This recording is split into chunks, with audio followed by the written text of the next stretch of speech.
Tom McLeod, co-founder of McLeod Governance. This is what I would be thinking about this week.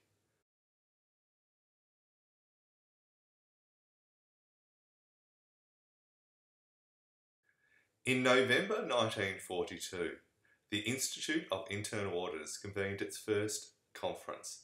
It was held in New York. Let's move forward now to 2015. In a couple of weeks, the International Conference of the Institute of Internal Auditors will be held in Vancouver.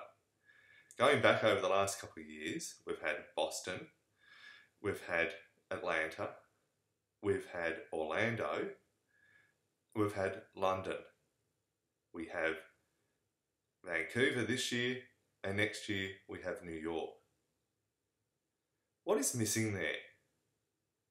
It is a study of the world in which internal audit has always existed, rather than the future growth where internal audit may develop and needs to develop.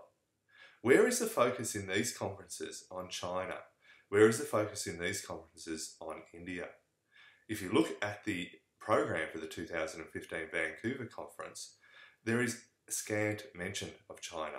There is one overarching economic look at China and likewise at India. But equally, if you look at the program, there's no discussion around disruption to the internal audit business model. It is all pretty much the status quo. My challenge is not that the conferences are poorly run. They are not. They are wonderfully run. It's not that they're a bad networking exercise. They're not. They are sensational networking exercises. But what can we, as persons that are passionate about internal audit, do to change the focus?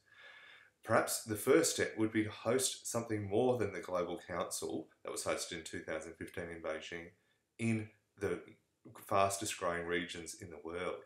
Have an international conference in China. Have an international conference in India.